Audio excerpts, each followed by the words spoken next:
كل القلوب إلى الحبيب تميل. Assalamualaikum warahmatullahi wabarakatuh. Alhamdulillahi rabbil alamin, wassalatu wassalamu ala asyrafil anbiya'i wal mursalin, sayyidina Muhammadin wa ala alihi wa sahbihi ajma'in. Alhamdulillah, kita masih berada di dalam bulan Ramadan ini. Semoga anda semua dapat menunaikan ibadah puasa, dapat meneruskan ibadah puasa hari ini dengan baik insya-Allah. Jadi tazkirah kita pada hari ini adalah bertajuk bersikap adil di dunia, meraih kebahagiaan di akhirat. Jadi maksud adil di sini, adil ini memberi maksud hak kepada yang berhak tanpa mengira pangkat, darjat atau hubungan peribadi.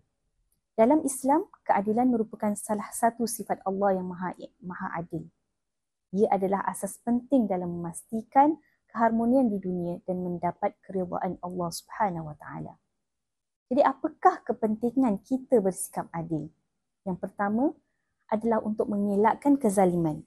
Nabi Muhammad SAW bersabda, iaitu ittaquz zulma fa inna zulma zulumatun yaumal qiyamah. Takutlah kepada kezaliman kerana kezaliman itu akan menjadi kegelapan pada hari kiamat. Yang kedua, kita mendapat kepercayaan orang yang bersikap adil. Kita akan dihormati dan dipercayai oleh masyarakat. Ketiga pula, ia akan menjadi kesejahteraan ummah.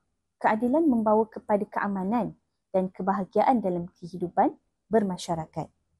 Contohnya, ada dalam kehidupan kita seharian. Sebagai ibu bapa, kita perlu adil dalam melayani anak-anak. Kita jangan membuat perbandingan di antara mereka dalam apa je situasi. Dalam perniagaan pula, peniaga perlu jujur dalam timbangan dan juga harga. Dan dalam persahabatan pula, kita tidak memihak kepada salah seorang teman jika berlaku apa-apa jenis konflik. Allah Subhanahu Wa Taala menjanjikan ganjaran yang besar bagi orang yang bersikap adil.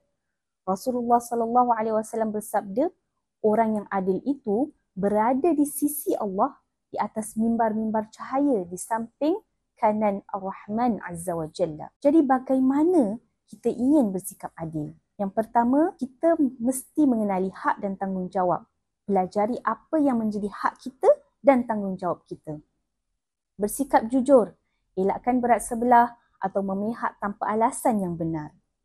Berdoa kepada Allah, mohon agar diberi kekuatan untuk bersikap adil dalam segala jenis urusan. Jadi, adil ini bukan sahaja membawa kebaikan di dunia, tetapi juga kebahagiaan kita di akhirat, insya-Allah. Marilah kita sentiasa berusaha bersikap adil dalam setiap aspek kehidupan. Sesungguhnya, Allah mencintai orang-orang yang berlaku adil. Wallahu a'lam bissawab.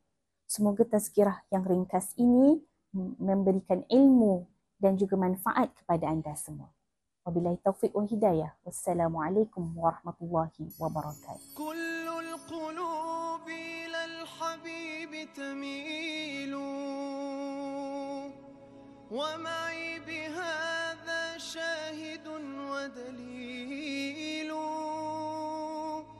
amma ad-dalilu إذا ذكرت محمدا